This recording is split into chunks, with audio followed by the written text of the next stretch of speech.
The last 3 years of war have shown no mercy to either side.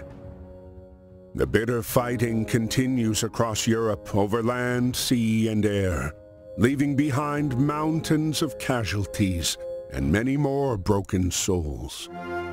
The United States till now had remained neutral, but the mounting economic pressure and the return of Germany to unrestricted submarine warfare finally awakes the sleeping giant.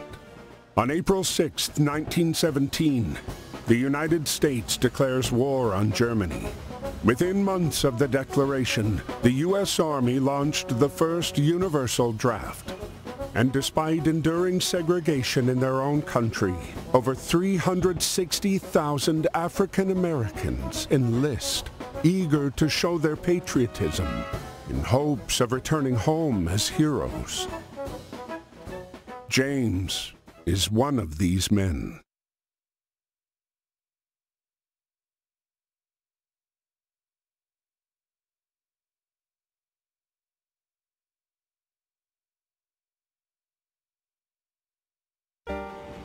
Dear Brother James, I hope this letter finds you well and that working at the docks is not too backbreaking.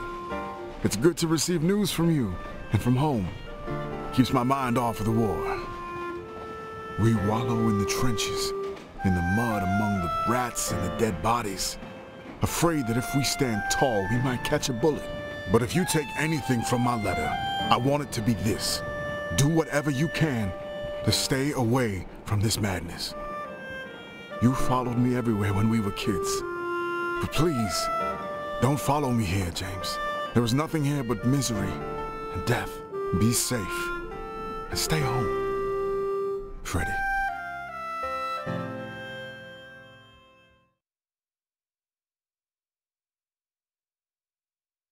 Angegucken! Greggy!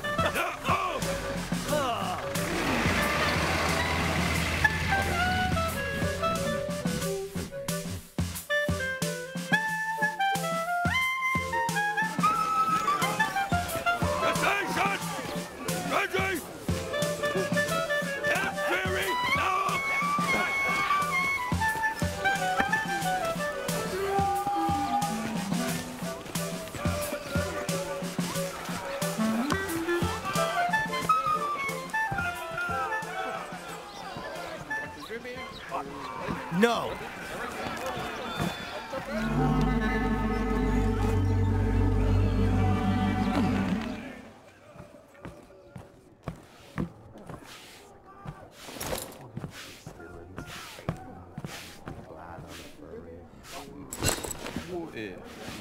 I ain't happy with it.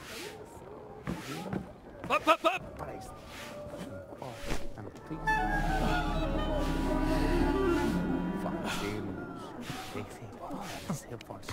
Up, up, up!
Dear Freddie, it's good to hear from you.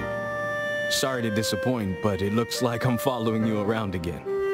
I've already enlisted with the 15th New York National Guard Regiment, or the old 15th, as they call us. We're done with our training and on our way to the front. We'll sail from New York to France. We're on our way to help you win the war. But don't you worry about me. I can take care of myself just fine. Your little brother, James.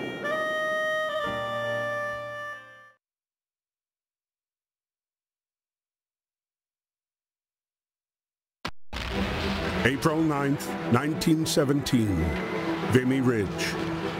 This geographic stronghold, held by the Germans since the early days of the war, remained impenetrable. In the latest attempt to break through the German defenses, ground forces were ordered to team up with the British Royal Flying Corps.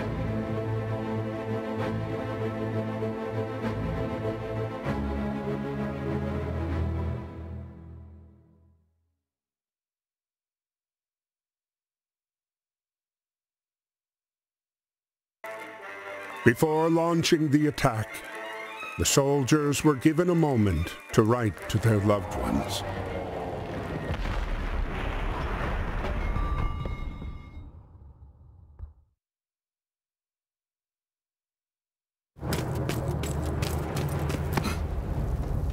Aim.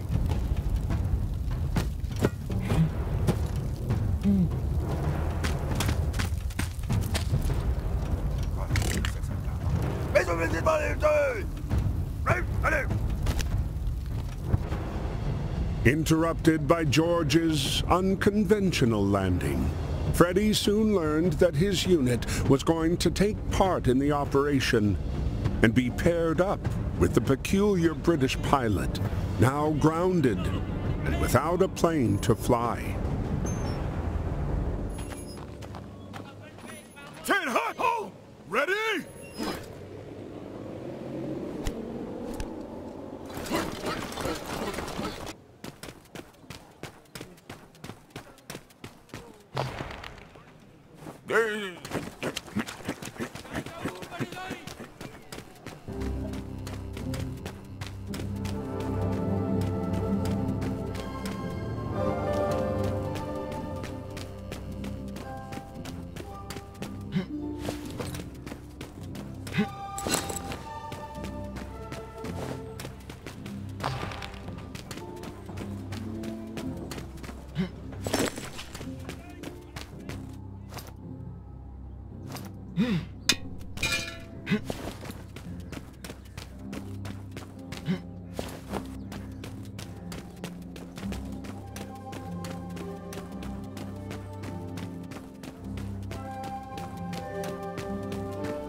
Despite his haphazard flying, George managed to pinpoint the enemy's location.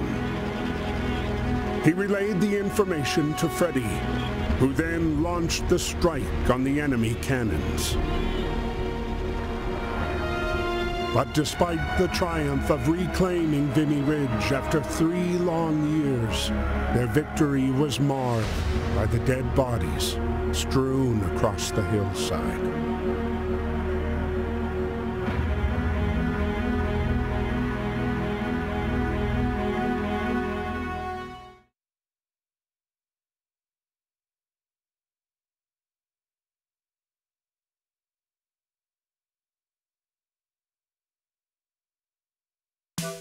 While Europe was torn apart by war, the U.S. had begun a massive mobilization in what many believed could permanently change the tide of the war.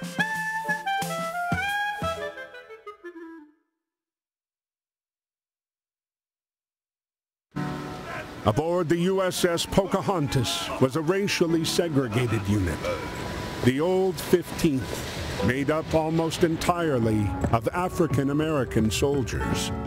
These men were sailing to Europe, ready to put their lives on the line, to prove their love for a country that didn't always love them back.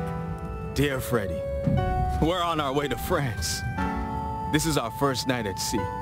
But don't worry, me and the boys are ready. Speaking of the fellas, I lucked out and I'm getting on good with a fine bunch of them. There's Fidgety Lang Edwards, who never puts down his drumsticks. Jack Harris, our medic from Chicago. Joey Brass is from Harlem and plays a mean banjo. And Chef Caldwell is always cooking up stuff for us. We just have to make sure to get served before B.B. Johnson. Great guy, but he can really put it away.